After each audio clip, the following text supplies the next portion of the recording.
Hello दोस्तों, स्वागत है आपको आपके चैनल RM स्टडी पे। मैं केडी आपके लिए लेके आ रहा हूँ दुर्गापुर और बोकारो स्टील प्लांट का ये वाला 5वां सेशन है, जो कि 25 क्वेश्चन के ऊपर बेस्ड है। अगले क्वेश्चन में कुछ अगले जो 4 नंबर वीडियो था उसमें कुछ आपका होम टैक्स था। ठीक है, आप उसको करके कमेंट सेक्शन में बता दीजिए। आज के वीडियो में भी कुछ आपको होम टैक्स मिलेगा और 25 क्वेश्चन का एक वीडियो आपको मिलेगा। एग्ज़ाम बहुत नज़दीक आ गया है, फुल एफिशिएंसी से आप लग जाएगा एग्ज़ाम की तैयारी के लिए। तो आज के सेशन को शुरू करने से पहले जो इस चैनल में नए हैं वो प्लीज़ सब्सक्राइब कर लीजिए और बेल आइकन को क्लिक करना ना भूलिए। और मुझे अगर टेलीग्राम पे ज्वाइन करना चाहते हैं तो टेलीग्राम के लिंक भी डिस्क्रिप्शन पे दिया हुआ है, आप टेलीग्राम से भी ज्वाइन कर सकते हैं। तो आज की सेशन को शुरू करते हैं। If the magnetic field is stationary and the conductor is in motion, then the EMF ठीक है, अगर आपका मैग्नेटिक फील्ड जो है स्टेशनरी है और आपका कंडक्टर जो है मोशन पे है, तो जो उधर जो EMF जनरेट होगा उसको हम क्या बोलेंगे? इसको हम बोलेंगे डायनामिकली इंड्यूस्ड EMF। ठीक है, ऑप्शन ए जो है आपका सही आंसर है। क्योंकि उधर क्या होगा ना, आपका कंडक्टर जो है, मतलब ये वाला अगर आपका मैग्नेटिक फील्ड है, ठीक है, नॉर्थ पोल साउथ पोल, ये बीच का ऐसे ऐसे आपका मैग्नेटिक लाइन ऑफ फोर्सेस होगा। इसके अंदर जो कंडक्टर का ऐसे कंडक्टर अगर मूव करेगा, ठीक है, कंडक्टर अगर मूव करेगा तो आपका हो गया डायनामिकली इंड्यूस्ड EMF। ठीक है, अगर कंडक्टर जो है वो स्टेशनरी रह के आपका फील्ड मूविंग करेगा। ठीक है, मतलब फील्ड का मतलब आपका जो लाइन ऑफ फोर्सेस है वो वाला अगर मूविंग करेगा, मैग्नेटिक फील्ड जो है मूविंग करेगा, तो उधर आपका हो जाएगा स्टैटिकली इंड्यूस्ड EMF। ठीक है, क्वेश्चन को अच्छी तरह से पढ़ना पहले कि मैग्नेटिक फील्ड स्टेशनरी दिया है, कंडक्टर इन मोशन दिया गया है, तो डायनामिकली इंड्यूस्ड EMF। जब कंडक्टर स्टेशनरी दिया होगा तो होगा आपका स्टैटिकली इंड्यूस्ड EMF। ठीक है, चलते हैं आगे। Which among the following sentence is correct? ठीक है, इन तीनों में से कौन सा जो ऑप्शन है वो सही है? ठीक है, Lenz's law is used, find the direction of induced current. Fleming right hand rule is used, find the direction of induced current. Fleming left hand rule is used, find the direction of force. ठीक है, Fleming left hand rule जो है आपका motor में use होता है। ठीक है, डायरेक्शन ऑफ फोर्स फाइंड, तो ये सी ऑप्शन सही है। ए राइट हैंड रूल है, उसको भी डायरेक्शन ऑफ इंड्यूस करंट निकालते हैं, मतलब फ्लेमिंग राइट हैंड रूल आपका जनरेटर में यूज होता है, वो भी सही है। लेंजस लॉ भी आपका यूज होता है मोटर में। ठीक है, डायरेक्शन ऑफ इंड्यूस्ड करंट निकालने के लिए। ठीक है, तो तीनों ऑप्शन जो है सही है। Option D all of this जो ऑप्शन है वो वाला सही है। ठीक है, ऑप्शन को तीनों के तीनों सही है। चलते हैं आगे। End rule the current direction when looked from the one end of the coil if end is the north south pole and if the end is the north pole. ठीक है, आपका जब साउथ पोल का आएगा तो आएगा आपका clockwise, जब नॉर्थ पोल का आएगा आपका आएगा एंटी क्लॉकवाइज। ठीक है, तो ऑप्शन सी जो है आपका सही आंसर है। End of the south pole is clockwise and the end of the north pole is anti clockwise. ठीक है, चलते हैं आगे। If two conductor carrying current in opposite direction are placed parallel to each other, then the magnetic field set up by the conductor. ठीक है, उसका तो magnetic field कैसे सेटअप होगा कंडक्टर में, इस तरह से। ठीक है, एक का करंट इस तरह से जा रहा है, दूसरे का इस तरह का आ रहा है। ठीक है, तो क्या होगा ना, पहला कंडक्टर का जो लाइन ऑफ फोर्सेस आएगा वो कुछ इस तरह से आएगा, दूसरा कंडक्टर का जो लाइन ऑफ फोर्स आएगा वो कुछ इस तरह से आएगा। ठीक है, दो फ्लक्स क्या हो गए, ऐसे रहेंगे, तो ये दोनों को रिपल करेंगे। ठीक, देखिए ये वाला फ्लक्स ऐसे क्रॉस करके ऐसे क्रॉस करके जाएगा, तो दोनों को रिपल करेंगे। तो ऑप्शन बी जो है आपका सही आंसर है। ठीक है, अट्रैक्ट कब करेंगे, जो दोनों कंडक्टर पैरेलली ऐसे प्लेस हुआ होगा और करंट जो है वो सेम डायरेक्शन में जा रहा होता। ठीक है, तब क्या होगा, इसका डायरेक्शन और इसका डायरेक्शन, दोनों का लाइन ऑफ फोर्स का डायरेक्शन जो होगा सेम होगा, तो कुछ इस तरह से उसका टोटल डायरेक्शन आ जाएगा, जो दोनों को अट्रैक्ट करेंगे। ठीक है, अट्रैक्ट कब करेंगे, जब सेम डायरेक्शन में करंट फ्लो होगा। ठीक है। जब सेम डायरेक्शन में करंट फ्लो होगा तो दोनों दोनों को अट्रैक्ट करेंगे। रिपल कर कब करेंगे? जब ऑपोजिट डायरेक्शन में करंट फ्लो होगा। ठीक है, चलते हैं आगे। The amount of flux density set up by a core depend on, ठीक है, the amount of flux density set up by a core depend on, किसके ऊपर? जब फ्लक्स डेंसिटी जो है किसके किसके ऊपर डिपेंड करता है? आपका देखिए फ्लक्स डेंसिटी जो है करंट के ऊपर तो डिपेंड करता है, नंबर ऑफ टर्न और क्रॉस सेक्शनल के एरिया के ऊपर भी आपका जो फ्लक्स डेंसिटी है वो भी डिपेंड करता है। Material and magnetic core, length of the core, ये जो क्रॉस सेक्शनल एरिया के इसमें जाए तो लेंथ ऑफ द कोर, उसका cross sectional area, length of the core, magnetic core, material, कितना करंट जाता है, नंबर ऑफ टर्न कितना है, इसका ऊपर जो है आपका फ्लक्स डेंसिटी जो है डिपेंड करेगा। ठीक है, तो आपका सही आंसर जो है ऑप्शन डी वाला ऑल ऑफ दिस ऑप्शन, ये वाला ऑप्शन जो सही है आपका। ठीक है, चलते हैं आगे। परमेबिलिटी ऑफ ए मटेरियल, ठीक है, परमेबिलिटी ऑफ ए मटेरियल क्या है? परमेबिलिटी क्या है? जिसको हम म्यू से डिनोट करते हैं, इस तरह से म्यू से डिनोट करते हैं। ठीक है, परमेबिलिटी का जो फॉर्मूला है वो mu is equal to B by H है। ठीक है, mu is equal to B by H है। बी का क्या है? बी का है फ्लक्स डेंसिटी और एच का है मैग्नेटाइजिंग फोर्स। ठीक है, mu is equal to flux density divide by magnetisation force. ठीक है, किसके साथ, मतलब ऑप्शन में देख लेते क्या है, directly proportional to both flux density and magnetising force, ये तो नहीं होगा आपका। ऑप्शन बी में दिया गया है आपका directly proportional to flux density, inversely proportional to magnetising force. देखिए ये वाला बी ऑप्शन जो सही है, क्योंकि देखिए आपका परमेबिलिटी जो है डायरेक्टली प्रोपोर्शनल टू है फ्लक्स डेंसिटी के साथ और इन्वर्सली प्रोपोर्शनल टू है मैग्नेटाइजिंग फोर्स के साथ, तो ऑप्शन बी जो है आपका सही आंसर है इधर। ठीक है, चलते हैं आगे। If a number of resistor is connected in parallel then the reciprocal of the total resistance is equal to, ठीक है, number of resistor parallelly connect किया गया है तो उसका रेसिप्रोकल ऑफ टोटल रेजिस्टेंस का किसके साथ इक्वल होगा? तो पैरेलली का एक फॉर्मूला आपको पता होगा, 1/RT is equal to 1/R1 plus 1/R2 plus dot dot dot 1/RN, ये जो है आपका पैरेलल का रेजिस्टेंस का फॉर्मूला। ठीक है, इधर देखिए ये वाला एक रजिस्टर है, ये वाला एक रजिस्टर है, ऐसे रजिस्टर पैरेलली कनेक्ट किया गया है आपका। ठीक है, पूछा गया आपका reciprocal of the total resistance. देखिए ये वाला है रेसिप्रोकल ऑफ टोटल रेजिस्टेंस, तो रेसिप्रोकल ऑफ टोटल रेजिस्टेंस क्या है? Sum of the individual reciprocal of the resistance. ठीक है, देखिए ये वाला का पहले रजिस्टर का रेसिप्रोकल, उसका और दूसरा का रेसिप्रोकल, तो आपका जो सही आंसर है वो आएगा आपका option B, sum of the reciprocal of the individual resistance. ठीक है, देखिए sum of the reciprocal of individual resistance is equal to the total resistance का रेसिप्रोकल सेम है। ठीक है, तो ऑप्शन बी जो है आपका सही आंसर है। चलते हैं आगे। देखिए ये वाला फॉर्मूला देखिए, if the current of 5 ampere flow through a resistor 12 ohm then the power developed and the energy dispatched is 2 millimetre. ठीक है, आपका करंट दिया गया है, इसमें रेजिस्टेंस का वैल्यू दिया गया है, तो पावर का तो आपको निकल आएगा। ठीक है, फॉर्मूला क्या है पावर का रेजिस्टेंस को लेके? P is equal to I²R। ठीक है, करंट कितना दिया गया है आपका 5 एम्पियर, तो 5 का स्क्वायर जी कितना आएगा आपका 25 मल्टीप्लाइड बाय R कितना दिया गया है आपका 12। तो इसको आप अगर मल्टीप्लाई कर लेंगे आपका 300 वाट जो आएगा आपका वैल्यू। देखिए ऑप्शन में से देखिए 300 वाट एक ही है, तो ऑप्शन ए जो है वो सही है, आपको पता चलेगा, पर हम जूल का भी निकालने का फॉर्मूला सीख लेंगे। ठीक है, आपको पता है 1 watt is equal to 1 joule per second. ठीक है, तो वाटेज जो है आपको निकला है कितना 300 वाट, तो 300 वाट इज इक्वल टू जूल का पूछा गया है आपका, जूल डिवाइड बाय सेकेंड, मतलब टाइम कितना दिया गया 2 मिनट का दिया गया है।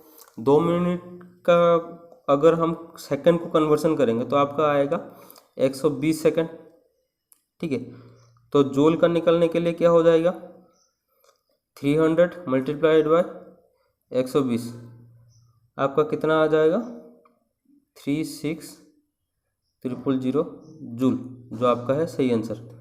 देखिए इधर दिया गया आपका 36,000 जूल, तो ऑप्शन ए जो है आपका सही आंसर है। चलते हैं आगे। इलेक्ट्रिकल वर्क इज, ठीक है, इलेक्ट्रिकल वर्क इन तीनों में से किसके ऊपर रहेगा, मतलब इधर आपका एक्सप्रेशन दिया गया है इलेक्ट्रिकल वर्क इनमें से किसका होगा, ठीक है। तो ये वाला आपका होमवर्क रहेगा, ठीक है। 184 क्वेश्चन जो है आपका होमवर्क रहेगा, इसको आप कमेंट सेक्शन में बताने वाले हैं, ठीक है। ये वाला सवाल का आंसर आप कमेंट में मुझको बताएंगे, ठीक है। तो ये इसको स्किप करते हैं, चलते हैं आगे। According to Kirchhoff's voltage law, ठीक है, किर्चॉफ्स वोल्टेज लॉ का क्या है आपको पता है। किर्चॉफ्स वोल्टेज लॉ क्या कहता है, individual voltage drop is equal to total voltage drop, ठीक है। तो ऑप्शन में देखते हैं क्या दिया गया है। ए पे दिया गया है algebraic sum of the all EMF in the circuit is 0, ठीक है। दूसरा दिया है algebraic sum of all voltage drop in a circuit 0, ठीक है। पहली बात तो ये आप ऑप्शन पढ़ लेंगे तो आपको ऑप्शन बी ही सही लगेगा, पर मैं बता रहा हूँ आपको ऑप्शन बी जो है वो सही नहीं है। आप कंफ्यूज हो रहे होंगे कि ऑप्शन बी कैसे सही नहीं है, ठीक है। ऑप्शन सी को चलिए, दिया गया है algebraic sum of EMF poles, ठीक है, algebraic sum of voltage drop is equal to 0। देखिए ये वाला ऑप्शन जो दिया गया है algebraic sum of EMF poles, algebraic sum of voltage drop is equal to 0, option C जो है आपका सही आंसर। मतलब आपका algebraic sum of voltage in a circuit is equal to 0, algebraic sum of voltage drop in a circuit is equal to 0 जो है आपका सही आंसर ऑप्शन सी, ठीक है। इसलिए मैं आपको बता रहा हूँ हर वक्त आप चारों ऑप्शन पढ़िए, उसके बाद जो है आंसर पे टिक लगाएंगे तो सही होने का चांसेस बहुत ज़्यादा है। चलते हैं आगे। If an external electric field apply across the intrinsic semiconductor then, जब कुछ एक्सटर्नल इलेक्ट्रिक फील्ड अप्लाई होगा आपका इंट्रिंसिक सेमीकंडक्टर में, मतलब आपका प्योर सेमीकंडक्टर में अगर एक्सटर्नली कुछ फील्ड जो है वो अप्लाई होगा तो क्या होगा, तो क्या होगा, इंट्रिंसिक सेमीकंडक्टर जो है वो एक प्योर इंसुलेटर है, मतलब इंसुलेटर, ठीक। इंसुलेटर का जो आउटर मोस्ट ऑर्बिट है वो सब फिक्स रहता है, मतलब number of electron is equal to number of proton रहा होगा, उधर number of electron is equal number of proton तो रहता है, पर आउटर मोस्ट ऑर्बिट में जो 8 इलेक्ट्रॉन है वो उसका फुलफिल रहेगा। इंसुलेटर का आउटर मोस्ट ऑर्बिट जो 8 इलेक्ट्रॉन वो फुलफिल रहता है, ठीक है। तो जब आप एक्सटर्नल फील्ड उधर अप्लाई करेंगे तो क्या होगा, उधर जो आप इलेक्ट्रॉन और होल का पेयर जो है वो ब्रोकन, मतलब तोड़ने लगेगा, ठीक है। देखिए ऑप्शन ए जो है मोर number of electron hole pair combination will be broken, जो है आपका सही आंसर, ठीक है। होल और इलेक्ट्रॉन का जो पेयर है वो ब्रोकन को हो जाएगा आपका जब एक्सटर्नल फील्ड उधर आप अप्लाई करेंगे, ठीक है। चलते हैं आगे। At low temperature the semiconductor behave as, ठीक है। लो टेम्परेचर में आपका जो सेमीकंडक्टर है वो किस तरह का बिहेव करेगा, वो आपका परफेक्ट इंसुलेटर की तरह बिहेव करेगा, ठीक है। लो टेम्परेचर में आपका सेमीकंडक्टर जो है परफेक्ट इंसुलेटर की तरह बिहेव करेगा, हाई टेम्परेचर में आपका इंसुलेटर जो है परफेक्ट कंडक्टर की तरह बिहेव करेगा। ये चीज़ आप याद कर लीजिए। चलते हैं आगे। Valence electron of silicon and germanium are, silicon और जर्मानियम का जो वैलेंस इलेक्ट्रॉन है कितना है। पहली बात तो मैं आपको बता के आया हूँ, आपका सेमीकंडक्टर जो है, सेमीकंडक्टर का वैलेंस इलेक्ट्रॉन जो है वो 4 रहेगा, ठीक है। तो सिलिकॉन और जर्मानियम दोनों, ये दो जो है आपका सेमीकंडक्टर मटेरियल है, ठीक है। सेमीकंडक्टर मटेरियल है आपका सिलिकॉन और जर्मानियम, तो क्या होगा, उसका जो आउटर मोस्ट में, सिलिकॉन का आउटर मोस्ट में और जर्मानियम का आउटर मोस्ट में आपका वैलेंस इलेक्ट्रॉन 4 ही रहेगा, ठीक है। मैं आपको बता दे रहा हूँ सिलिकॉन का कितना है, सिलिकॉन का है 14, ठीक है। सिलिकॉन का जो एटॉमिक नंबर है वो है 14, तो उसका मतलब पहले ऑर्बिट में 2 इलेक्ट्रॉन रह जाएगा, दूसरा ऑर्बिट में 8 रह जाएगा, जो फाइनल ऑर्बिट है लास्ट ऑर्बिट में आपका 4 रहेगा, जो उसका वैलेंस ऑर्बिट है, ठीक है। ये तो प्रूव हो गया सिलिकॉन का। जर्मानियम का है 32, ठीक है। जर्मानियम का है 32 में कैसा रहेगा, पहली ऑर्बिट में 2 रहेगा, उसके बाद का ऑर्बिट में 8 रहेगा, उसके बाद 18 रहेगा, ठीक है। और फोर्थ ऑर्बिट में 4 इलेक्ट्रॉन रहेगा। देखिए 8 2 10 18 28 4 32, ठीक है। ये तीनों ऑर्बिट फुल होकर जो वैलेंस ऑर्बिट है उसमें आपका 4 इलेक्ट्रॉन रहेगा। तो ये जो दोनों सेमीकंडक्टर मटेरियल है तो उसका आउटर ऑर्बिट में 4 और 4 ही इलेक्ट्रॉन रहेगा। तो ऑप्शन सी जो है आपका इधर सही आंसर है। चलते हैं आगे। To move electron from valence band to conduction band the energy gap apply in a insulator. ठीक है, ये जो चीज़ है मैं आपको डीएमआरसी का सेशन का जो क्वेश्चन डिस्कशन हो रहा था उधर मैं बता गया हूँ आपको, इधर भी और एक बार बता दे रहा हूँ। आपका तीनों है, मतलब एक है आपका इंसुलेटर, सेमीकंडक्टर और है कंडक्टर। कंडक्टर में जो आपका कंडक्शन बैंड और वैलेंस बैंड जो है वो ओवरलैप रहता है। ठीक है, ओवरलैप रहता है। सेमी कंडक्शन बैंड और वैलेंस बैंड जो है कंडक्टर में ओवरलैप रहता है। सेमीकंडक्टर में क्या रहता है, कंडक्शन बैंड और वैलेंस बैंड के बीच में 1 इलेक्ट्रॉन वोल्ट गैप रहता है। ठीक है, 1 इलेक्ट्रॉन वोल्ट गैप रहता है। इंसुलेटर में क्या होगा, मोर देन 15 इलेक्ट्रॉन वोल्ट आपका गैप रहेगा, मतलब कंडक्शन बैंड और वैलेंस बैंड में 15 इलेक्ट्रॉन वोल्ट का गैप रहेगा किसका, इंसुलेटर का। 1 इलेक्ट्रॉन वोल्ट रहेगा आपका सेमीकंडक्टर का, ओवरलैप रहेगा किसका, कंडक्टर का। ठीक है, तो इनमें से जो आपका सही आंसर है वो है option C, more than 15 electron volt. ठीक है, चलते हैं आगे। The atomic number of silicon and germanium. Silicon और जर्मानियम का जो एटॉमिक नंबर है क्या है, अभी मैं बता के आया हूँ। ठीक है, सिलिकॉन का जो एटॉमिक नंबर है 14 और जर्मानियम का है 32। ठीक है, तो ऑप्शन सी जो है आपका सही आंसर। इधर जो बहुत कुछ लड़के जो है गलत करके आएंगे, किस लिए, उनको सही आंसर का पता होगा कि सिलिकॉन का है 14 और जर्मानियम का है 32, पर ऑप्शन में उनको घबरा जाएंगे क्योंकि पहला ऑप्शन दिया गया है आपका 32 14। ठीक है, ये कुछ ना सोच के पहला ऑप्शन ही क्लिक करके आ जाएंगे। ठीक है, इसलिए मैं आपको बार बार बता रहा हूँ 4 ऑप्शन पहले पढ़ना। ठीक है, देखिए इधर ऑप्शन सी में दिया गया है सिलिकॉन का 14 सिक्वेंसली, सिलिकॉन का 14, जर्मानियम का 32 जो ऑप्शन 4 में है, पर ऑप्शन ए जो क्लिक करके आएंगे वो वाला गलत हो जाएगा। ठीक है, तो ऑप्शन को पहले विविडली पढ़िए उसके बाद टिक लगाएंगे। चलते हैं आगे। If an extra resistance is connected in the rotor circuit the slip ring induction motor है। जब एक्स्ट्रा रेजिस्टेंस कनेक्ट होगा आपका रोटर सर्किट में तो क्या होगा, उसका जो करंट है डिक्रीज हो जाएगा। पहली बात तो ये है। तो ऑप्शन पे देखिए करंट डिक्रीज कहाँ लिखा हुआ है, करंट डिक्रीज लिखा हुआ है, starting current decrease option C में।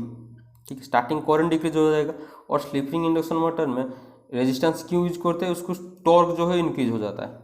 ठीक है, तो क्या होगा सही आंसर, स्टार्टिंग करंट जो होगा डिक्रीज हो जाएगा और टॉर्क जो है इंक्रीज हो जाता है जब हम एक्सटर्नल रेजिस्टेंस यूज करते हैं रोटर सर्किट में, स्लिप रिंग इंडक्शन मोटर में।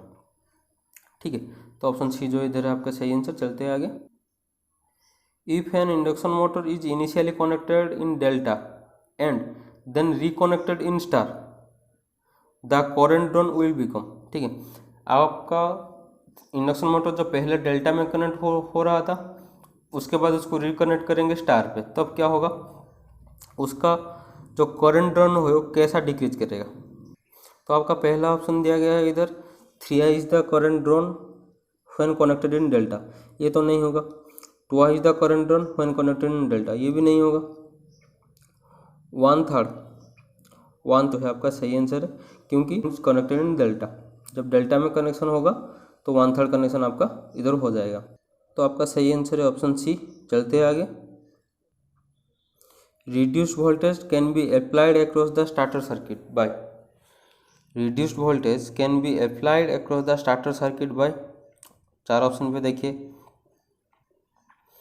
4 ऑप्शन में से कैसे है, क्योंकि आपका स्टार्टर जो सर्किट है उसका थ्रो मतलब क्या ऐसा कनेक्शन करेंगे जो उसका वोल्टेज जो है रिड्यूस हो जाएगा यूजिंग ऑटो ट्रांसफार्मर। उसका आंसर जो सही है क्योंकि ऑटो ट्रांसफार्मर जो है वोल्टेज रेगुलेशन करके छोड़ता है, तो आप स्टार्टर सर्किट में जो वोल्टेज को रिड्यूस कर सकते हो उधर। Connecting register series with the starter circuit, अगर आप उधर रजिस्टर कनेक्ट करेंगे तो वोल्टेज ड्रॉप करा के जो वोल्टेज रिड्यूस कर देगा आपका स्टार्टर सर्किट में। Conducting inductor series with the starter circuit, ये वाला भी सही है क्योंकि आप अगर इंडक्टर उधर लगाएंगे वो भी उधर वोल्टेज ड्रॉप करेगा, आपका स्टार्टर सर्किट का जो है वोल्टेज रिड्यूस कर लेगा। तो ऑप्शन डी जो है ऑल ऑफ दिस वो वाला है सही आंसर आपका। ठीक है, चलते हैं आगे। In India dual starter can be use 3 phase squirrel cage induction motor up to the rating. ठीक है, ड्यूअल स्टार्टर है जो है आपका 5 HP तक यूज होता है। तो सही आंसर है आपका ऑप्शन ए, ड्यूअल स्टार्टर आपका 5 HP तक यूज होता है। ठीक है, चलते हैं आगे।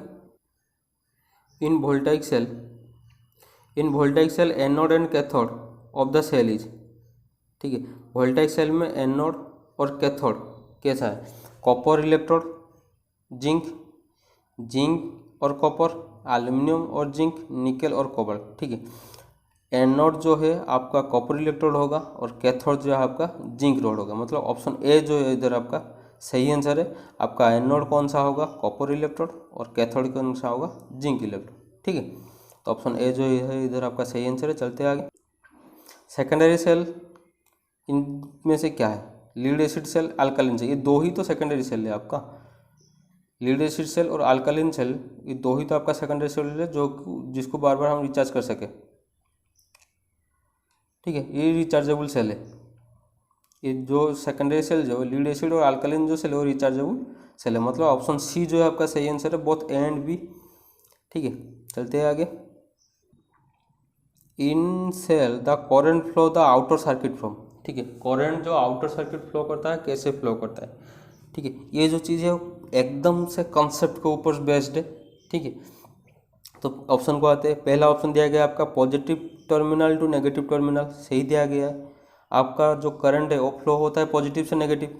उसके बाद दिया गया आपका electron from negative terminal to positive terminal, ये जो दिया गया है आपका सही दिया गया है। ठीक है, आपका जो करंट है वो आपका फ्लो करेगा पॉजिटिव से नेगेटिव, जो आपका इलेक्ट्रॉन है वो आपका फ्लो करेगा नेगेटिव से पॉजिटिव।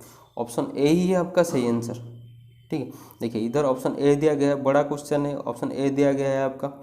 ठीक है, आप ऐसे पहली तो बात है सारे ऑप्शन पढ़ लेंगे, उसके बाद जो ऑप्शन सही आंसर का आपको पता चल जाएगा। ठीक है, तो चलते हैं आगे। Vibration galvanometer are generally used, ठीक है, वाइब्रेशन गाल्वानोमीटर का यूज होता है।